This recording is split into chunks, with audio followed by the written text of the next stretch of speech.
സ്ഥാനാർത്ഥി വന്നതോടുകൂടി എല്ലാ വിവാദങ്ങളും അവസാനിച്ചിരിക്കുകയാണ്. എല്ലാ വിവാദങ്ങളും അടഞ്ഞ അധ്യായമാണ്. ഞങ്ങൾ എല്ലാവരും ഒറ്റക്കെട്ടായി ഒരു മനസ്സോടുകൂടി സ്ഥാനാർത്ഥിയെ വിജയിപ്പിക്കുന്നതിന് വേണ്ടിയുള്ള പ്രവർത്തനങ്ങളുമായി മുന്നോട്ട് പോയാണ്. അവസാനത്തെ എന്തെങ്കിലും അവസരങ്ങൾ അവശേഷിക്കുന്നുണ്ട് എങ്കിൽ PV അൻവറുമായി ബന്ധപ്പെട്ട വിഷയങ്ങളൊക്കെ UDFന്റെ ഉന്നത നേതൃത്വം വളരെ ഗൗരവത്തോടു കൂടി ചർച്ച ചെയ്ത് അത് പരിഹരിക്കുന്നതിന് വേണ്ടിയുള്ള ശ്രമം നടത്തിക്കൊണ്ടിരിക്കുകയാണ്. ഈ തെരഞ്ഞെടുപ്പ് ഇവിടെ ഉണ്ടായത് നിങ്ങൾക്ക് എല്ലാവർക്കും അറിയാം, PV അൻവറിന്റെ രാജിയോടുകൂടിയാണ്. അദ്ദേഹം ഉയർത്തിയുടെ രാഷ്ട്രീയ നിലപാട് ഈ തെരഞ്ഞെടുപ്പിൽ ചർച്ച ചെയ്യപ്പെടുകയാണ്. ഇത് പിണറായി സത്തിനെതിരെയുള്ള പോരാട്ടമാണ്. PV അൻവറിന്റെ പിന്തുണ ഈ തെരഞ്ഞെടുപ്പിൽ ഞങ്ങൾക്കുണ്ടാവും എന്ന് തന്നെയാണ് ഞങ്ങൾ പ്രതീക്ഷിക്കുന്നത്.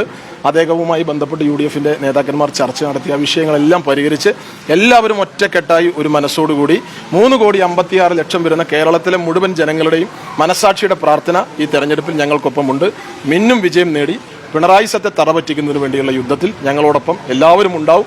ഐക്യ ജനാധിപത്യ മുന്നണിയെ സ്നേഹിക്കുന്ന എല്ലാവരും എല്ലാ അഭിപ്രായ വ്യത്യാസങ്ങൾക്ക് അവധി കൊടുത്ത് ഈ പോരാട്ടത്തിൽ ഞങ്ങൾക്കൊപ്പം അണിചേരുമെന്ന് തന്നെയാണ് പ്രതീക്ഷ.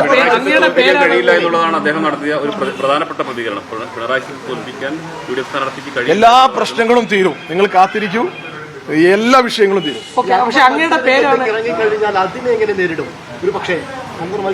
ഞങ്ങൾ പറഞ്ഞല്ലോ, എല്ലാ പ്രശ്നങ്ങളും തീരും. നല്ല മഴക്കാറാണ്. ഈ മഴക്കാറെല്ലാം പോയി മേഘം തെളിയും, അന്തരീക്ഷം എല്ലാം മാറി മറിയും. ഐക്യ ജനാധിപത്യ മുന്നണിക്ക് നിങ്ങൾ പറഞ്ഞല്ലോ, ഇവിടെ സ്ഥാനാർത്ഥിയെ പ്രഖ്യാപിക്കുമ്പോൾ വലിയ പൊട്ടിത്തെറി ഉണ്ടാവും, ഇവിടെ വലിയ അപസ്വരങ്ങൾ ഉണ്ടാവും. ഒന്നും ഉണ്ടായില്ലല്ലോ.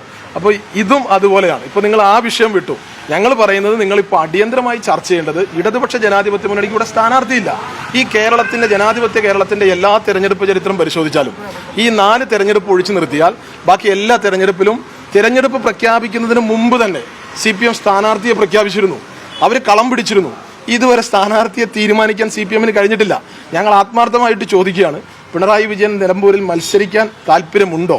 അദ്ദേഹം മത്സരിക്കുന്നുണ്ടോ എന്നാണ് ഞങ്ങൾ ചോദിച്ചത്. സ്ഥാനാർത്ഥി എവിടെയാണ് ഇടതുപക്ഷ ജനാധിപത്യ മുന്നണിയുടെ സ്ഥാനാർത്ഥി? എന്താണ് പ്രഖ്യാപിക്കാൻ തടസ്സം?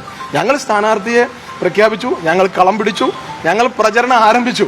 ഇടതുപക്ഷത്തിന്റെ സ്ഥാനാർത്ഥി എവിടെ എന്ന ചോദ്യമാണ് ഞങ്ങൾ ചോദിക്കുന്നത്. സ്ഥാനാർത്ഥിയെ പ്രഖ്യാപിച്ചതിനെ തുടർന്നുള്ള പ്രശ്നങ്ങളൊക്കെ ഞങ്ങൾ പരിഹരിച്ചോളാം. പക്ഷെ സ്ഥാനാർത്ഥിയെ പ്രഖ്യാപിക്കാൻ തന്നെ കഴിയാതെ ഈ തെരഞ്ഞെടുപ്പ് പ്രചരണത്തിൽ പകച്ചു നിൽക്കുന്ന ഒരു പാർട്ടിയാണ്, ഭരിക്കുന്ന പാർട്ടിയാണ്. അപ്പൊ അതിനെ സംബന്ധിച്ചുള്ള ഒരു ആശങ്കയാണ് നിങ്ങളിപ്പോൾ ചർച്ച ചെയ്യേണ്ടത്.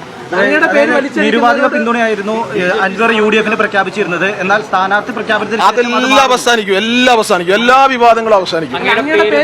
ഇല്ല, എന്റെ പേരായി തൊട്ട് വലിച്ചു വെച്ചല്ലോ. നിങ്ങൾ എന്തൊക്കെ പറഞ്ഞിരുന്നു, എല്ലാ വിവാദങ്ങളും അവസാനിച്ചല്ലോ.